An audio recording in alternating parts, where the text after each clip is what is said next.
ஸ்ரீசக்கர வரதாச்சாரியம் சுத்தசத்வ குருத்தமம் ஸ்ரீநிதிம் ராகவம் வந்தே ஹியபார கருணாகரம். கவசம் கனெக்ட் நேயர்களுக்கு நமஸ்காரம். பெரியாழ்வார் திருமொழி 4 10 திருமொழி 8 பாசுரத்தை அனுபவிக்க திருவரங்கத்தை மானசீகமாக நாம் அடைந்து விட்டோம்.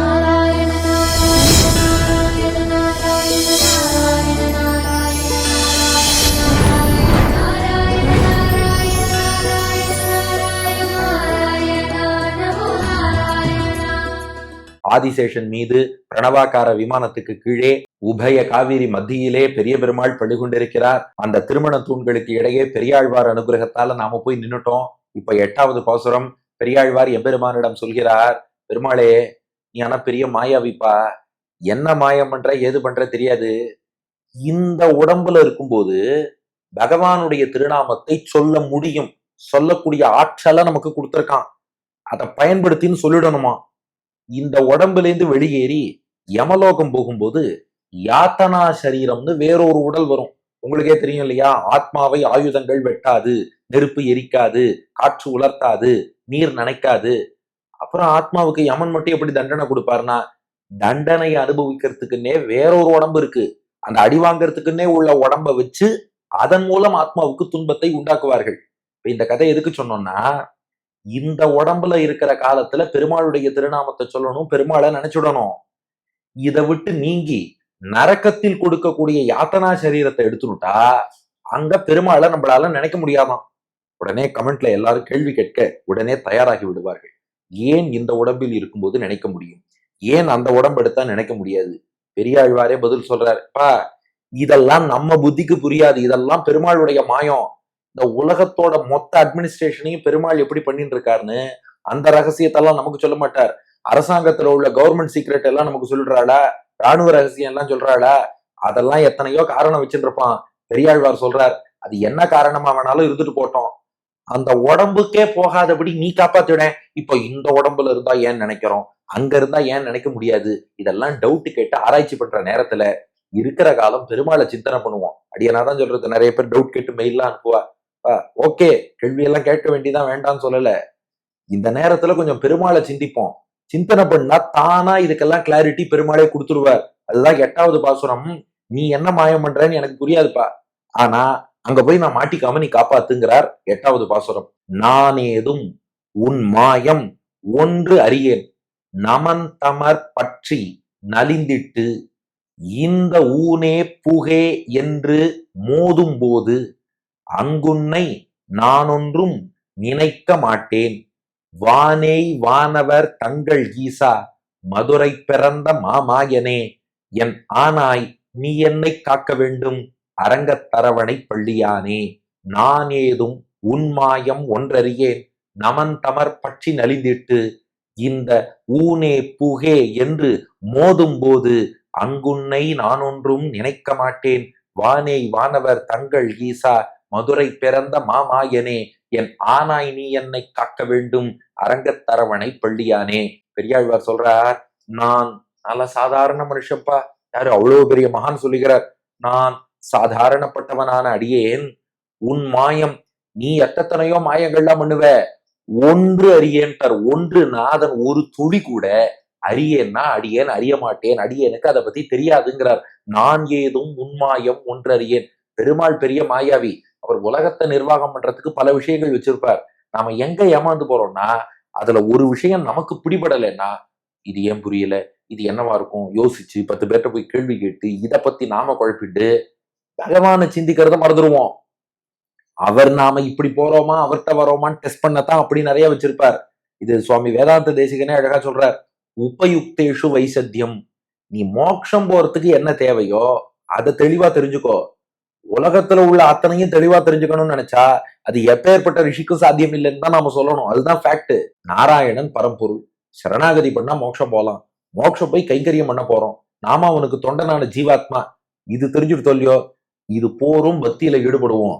மத்த பெருமாளுடைய எல்லா மாயத்தையும் தெரிஞ்சுக்கணும்னா இறைவனை முழுசா தெரிஞ்சுக்கிற அளவுக்கு இந்த புத்திக்கு கெப்பாசிட்டி கிடையாது. பெரியாழ்வார் சொல்லுகிறார், நான் ஏதும் உன்மாயம் ஒன்று அறியேன். ஆனா இந்த மரண காலம் வந்ததுன்னா சாஸ்திரங்கள்ல இருந்து தெரிஞ்சுட்டப்பா, நமன் தமர் பற்றி நலிந்திட்டு, நமன் தமர் யமனுடைய தூதர்கள் பற்றி என்னை பிடிச்சுப்பா, பிடிச்சு நலிந்திட்டு கஷ்டம் கொடுப்பார்கள். எப்படி கஷ்டம் கொடுப்பான்னா, இந்த உடம்புலயே கொஞ்சம் 4 அடி அடிப்பாளாம். அவ இந்த உடம்புல இந்த ஆத்மாவை வெளியேற்றி யாத்தனா சரீரத்துல சேர்த்துட்டு அப்புறம் அடி கிடையாது. பண்ணின பாப்பத்துக்கு உடனே 4 அடி கொடுக்க வேண்டாமா? இது புரியறதுக்காக ஒரு உதாரணம் சொல்றேன். அதுக்காக உடனே காவல்துறை அப்படி அடிக்கிறார்களா, அடிப்பது சரியா தப்பா, அந்த விசாரம் வேண்டாம். ஒரு கற்பனையாவே வச்சுப்போமே. ஜெயிலுக்குள்ள போய் லத்திய வச்சு முட்டிக்கு முட்டி தட்டுறதுங்கிறது அப்புறம். ஜீப்ல ஏத்தும் போதே 4 அடி சாத்திட்டு, இங்க வாடா தப்பா பண்ண அப்படின்னு ஜீப்ல ஏத்திட்டு அப்புறம் உள்ள போய் வச்சு முட்டிக்கு முட்டி தட்டுவா இல்லையா? அப்படி தட்டுறாங்களா இல்லையா விசாரம் தேவையில்லை, புரியத்துக்கு சொல்றேன். அது போல இவனை இழுத்துன்னு போறதுக்கு முன்னாடியே நமந்தமர் பற்றி நலிந்திட்டு இந்த உடம்புக்குள்ள வச்சு ஜீவாத்மாவை சாட்டையால ஒரு 10 அடி அடிப்பாளாம்.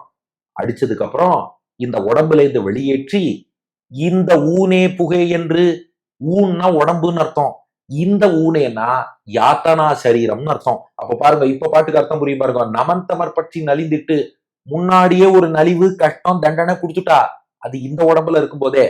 அப்புறம் பிடிச்சு வெளியில எடுத்து இந்த ஊனே புகை, புகைன்னா புகு, புகுந்துக்கோன்னு அர்த்தம், இதுக்குள்ள பூந்துக்கோன்னு அர்த்தம். இந்த ஊனே புகை, இந்த உடம்புக்குள்ள போ, யாத்தனா சரீரத்துக்குள்ள போ என்று என்று சொல்லி மோதும் போது, மோதுதல்னா அடித்தல்னு அர்த்தம், மோதும் போதுன்னா அடிக்கும் போதுன்னு அர்த்தம். அடிச்சு யாத்தனா சரீரத்துக்குள்ள போன்னு தள்ளுவாளாம். இந்த ஆத்மா யாத்தனா சரீரத்துக்குள்ள போகும். அங்க போனதுக்கு அப்புறம் மோதும் போது அப்ப போட்டு மோதி அடிப்பா. இப்ப என்ன பிரச்சனைன்னா, இந்த உடம்புல இருக்கிற வரைக்கும் கூட பகவன் நாமத்தை சொல்ல முடியும். ஆனா மோதும் போது யாத்தனா சரீரத்துக்குள்ள தள்ளிட்டு அப்புறம் அடிக்கிறா பாருங்க. அங்குன்னை நான் ஒன்றும் நினைக்க மாட்டேன். அங்குனா அந்த யாத்தனா சரீரத்துக்குள்ளே இருக்கும்போது, இந்த உடம்புல இருக்கிற வரைக்கும் தான் பகவத் சிந்தனை. இதுல இருந்து யாத்தனா சரீரம் போயிட்டேன்னா, அங்கு அந்த சரீரத்திலே உன்னை, என்னை காப்பவனான உன்னை, நான் அதில் சிக்கிக்கொண்ட நான் ஒன்றும் நினைக்க மாட்டேன். ஒன்றும்னா ஒரு துளி பகவத் சிந்தனையே வராதான்.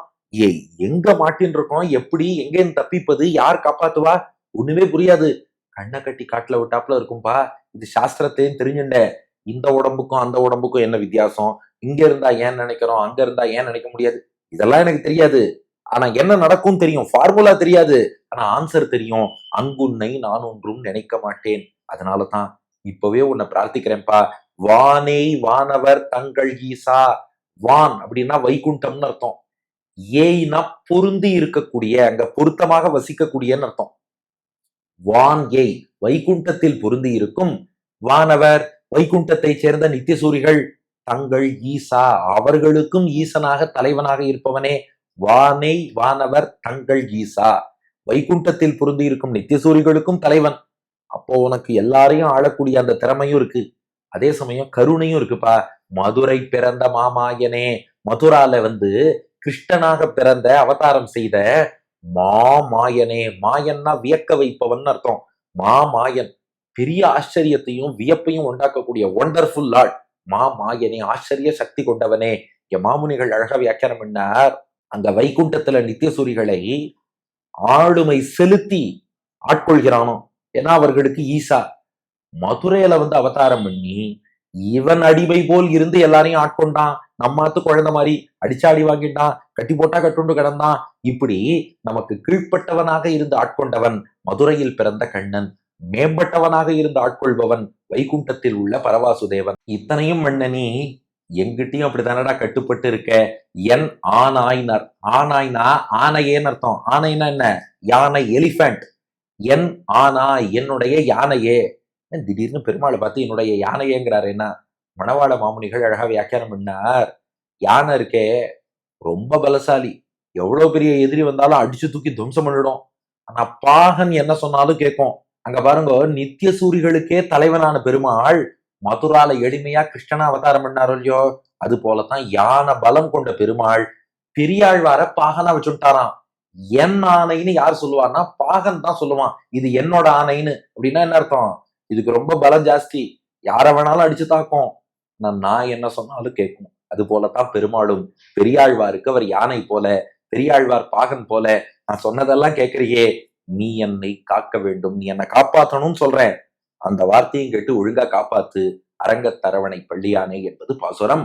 நானேதும் உன் மாயம் ஒன்று அறியேன், நமன் தமர் பற்றி நலிந்திட்டு இந்த ஊனே புகே என்று மோதும்போது அங்குன்னை நானொன்றும் நினைக்க மாட்டேன். வானேய் வானவர் தங்கள் ஈசா மதுரை பிறந்த மாமாயனே, என் ஆனாய் நீ என்னை காக்க வேண்டும் அரங்கத்தரவணை பள்ளியானே. நான் ஏதும் உன்மாயம் ஒன்றறியேன் நமன் தமர் பற்றி நலிந்திட்டு இந்த ஊனே புகே என்று மோதும்போது அங்குன்னை நானொன்றும் நினைக்க மாட்டேன். வானேய் வானவர் தங்கள் ஈசா மதுரை பிறந்த மாமாயனே, என் ஆனாய் நீ என்னை காக்க வேண்டும் அரங்கத்தரவணை பள்ளியானே. உன்மாயங்கள்லாம் எனக்கு புரியாதுப்பா, ஆனா அந்த யமகிங்கரர்கள் பிடிச்சான்னா இங்க 4 அடி அடிப்பா, யாத்தனா சரீரத்துக்குள்ள போன்னு தள்ளி அடிப்பா. அங்க போயிட்டேன்னா அப்புறம் அடியனால உன்னை நினைக்க முடியாது. வைகுண்டத்தில் உள்ள நித்தியசூரிகளின் தலைவனே, மதுரையில் அவதாரம் பண்ணவனே, என்னோட யானையே, நீதான் என்னை காப்பாத்தணும். திருவரங்கத்தில் ஆதிசேஷன் மீது பள்ளி கொண்டவனேங்கிறது திரண்ட பொருள். அடியன் வழங்கும் ஆங்கில வடிவம். Oh my Lord, I cannot understand your wonderful actions. When the servants of Yama catch me, they punish me, take me into the Yatana Shariram and then inflict punishments. I cannot think of you that time. O the Lord of Nityasuris in the divine sky, O the Lord that incarnated in Mathura, O my elephant, please protect me. O the Lord reclining on the serpent bed in Srirangam என்பது இதற்கான ஆங்கில வடிவம். இனி தொடர்ந்து அடுத்த பாட்டுல பெரியாழ்வார் பிரார்த்தனை பண்ணி அப்புறம் 10ஆம் பாட்டில் பலன் ஸ்ருதி சொல்லி நிறைவு செய்ய போறார். அடுத்தடுத்த பகுதிகளில் காண்போம். பெரியாழ்வார் திருவடிகளே சரணம்.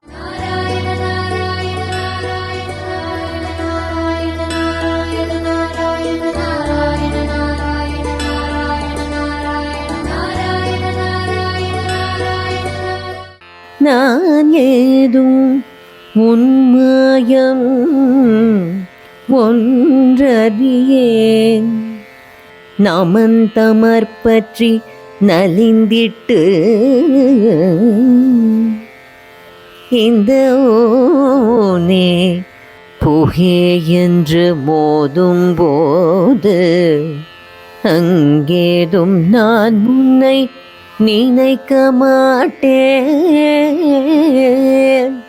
நான் ஏதும் உன்மாயம் ஒன்றறியேன் நமன் தமர் பற்றி நலிந்திட்டு இந்த ஓனே புகே என்று மோதும் போது அங்கேதும் நான் உன்னை நினைக்க மாட்டேன். வானே வானவர் தங்கள் ஈஷா மதுரை பிறந்த மாமாயனே, என்னானாய் நீ என்னை காக்க வேண்டும் அரங்கத்தரவணை பள்ளியானே. அரங்கத்தரவணை பள்ளியானே.